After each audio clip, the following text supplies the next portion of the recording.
Bonjour et bienvenue, moi c'est Trésor Kasereka, votre coach en tourisme. Dans cette vidéo, nous allons répondre à des questions qui nous ont été posées parce que nous avons enseigné, nous avons donné les généralités sur le tourisme et ces généralités peuvent s'appliquer dans n'importe quel pays, partout dans le monde, dans n'importe quelle province, dans n'importe quel territoire, dans n'importe quelle ville, dans n'importe quel village, dans n'importe quelle commune. Il suffit de les connaître et de les appliquer. Nous disons qu'il n'y a pas de territoire touristique, mais ce sont les hommes qui en font touristique. Et dans cette vidéo, nous sommes en train de répondre aux questions des jeunes qui nous ont demandé, oui, tu nous as dit que le tourisme a la capacité de transformer une communauté. Le tourisme a la capacité de réduire le taux de pauvreté. Mais nous avons des difficultés de finances, nous avons des difficultés de l'argent. Comment avoir de l'argent dans le tourisme? Nous voulons avoir une maison qui soit équipée, nous voulons nous marier, mais ça nous demande de l'argent. Alors comment avoir de l'argent? C'est pourquoi nous avons commencé à répondre et nous avons commencé à faire une série de vidéos sur l'argent. Vous pouvez aller suivre sur notre chaîne Facebook ou YouTube où vous allez comprendre les principes de la vie par rapport à l'argent. Et comme nous sommes en République démocratique du Congo, nous sommes en train de montrer les potentiels qui sont en RDC et comment nous pouvons transformer ces potentiels en argent. Ici, nous avons l'image, ça c'est la République démocratique du Congo. La République démocratique du Congo, c'est un grand pays de l'Afrique centrale. Il a plus de 100 millions d'habitants. Nous sommes avec 9 pays limitrophes. Nous avons le Congo-Brazza qui a 5,97 millions d'habitants. Nous avons la RCA qui a 5,599 millions d'habitants. Le Sud-Soudan qui a 10,99 millions d'habitants. L'Ouganda qui a 47,25 millions d'habitants. Le Rwanda qui a 13,78 millions d'habitants. Le Burundi qui a 12,89 millions d'habitants. La Tanzanie qui a 5,5 millions d'habitants. La Zambie qui a 20,02 millions d'habitants.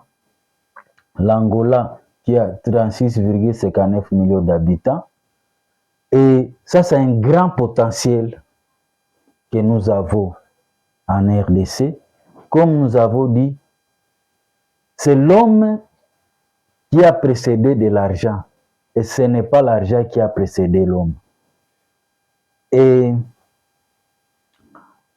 nous allons donner les avantages d'avoir de l'argent. Parce que l'argent, nous avons expliqué qu'au début c'était le troc, ensuite c'était la monnaie fiduciaire, ensuite c'était la monnaie scripturale, et aujourd'hui nous avons la monnaie électronique, qui est le bitcoin, les cartes électroniques. Nous devons comprendre tout cela pour savoir comment utiliser l'argent comme les moyens. L'argent est partout, à tout âge. À la naissance, c'est de l'argent. En grandissant, c'est de l'argent. En nous mariant, c'est de l'argent. En mourant, c'est de l'argent.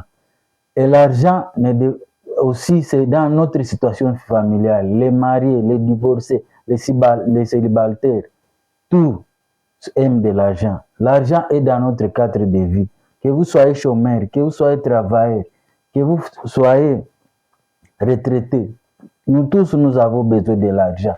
La religion, que vous soyez catholique, musulman, protestant, nous tous, nous avons besoin de l'argent. Nous allons présenter les avantages d'avoir de l'argent. L'argent nous permet d'acquérir des biens et des services, une main-d'œuvre.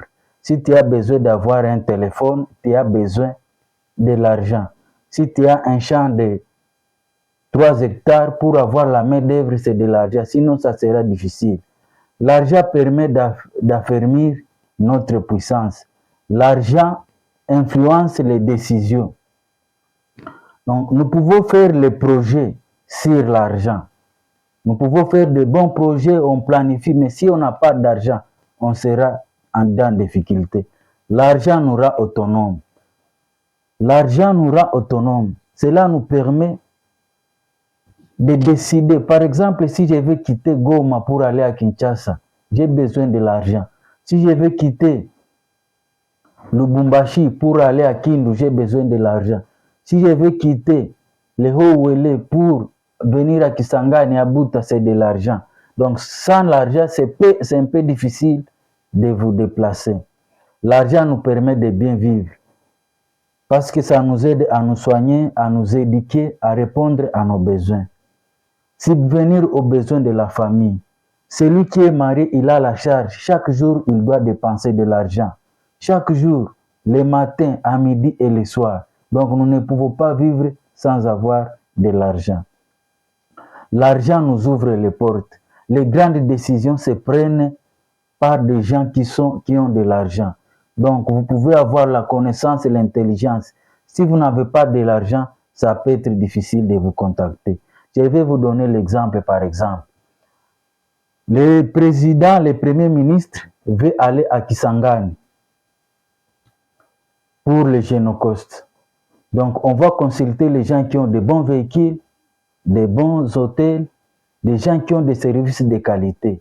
Et celui qui a ces services de qualité au niveau de Kisangani, il aura l'accès au ministre.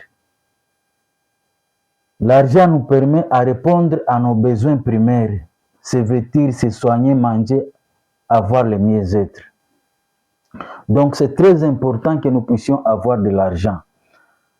Alors, on se pose la question, pourquoi nous allons à l'école? Pourquoi nous travaillons? Pourquoi il y a la guerre? Il faut vous rappeler que derrière tout ça, nous voulons avoir l'argent comme finalité. Mode d'acquisition. Pour avoir de l'argent, il y a plusieurs façons. Il y a des façons légaux qui est conforme à la loi et cela passe par le travail. Ça peut être l'héritage, don et legs, et ce n'est pas tout le monde qui a cette opportunité-là. Ça peut être, comme nous avons dit, par l'agriculture, le commerce et l'élevage. Il y a aussi des moyens illégaux pour avoir de l'argent, d'une façon frauduleuse, illégitime, bannie par la société. Cela nous pousse à la prostitution, cela nous pousse à l'escroquerie, au meurtre, à la corruption, à la guerre, au trafic des biens et des dons. Donc il faut connaître que l'argent est très important, mais façon de l'acquérir qui est très différent. Nous pouvons l'acquérir d'une façon légale et illégale comme le blanchissement d'argent.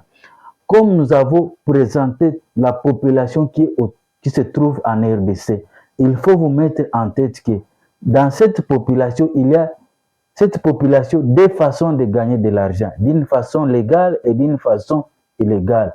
Mais ici, nous allons vous présenter comment nous pouvons acquérir de l'argent d'une façon légale et c'est là qui va nous aider à mieux vivre en République démocratique du Congo. Merci de nous avoir suivis. Rendez-vous dans nos prochaines émissions où nous allons vous parler davantage sur l'argent et comment nous devons l'acquérir d'une manière légale.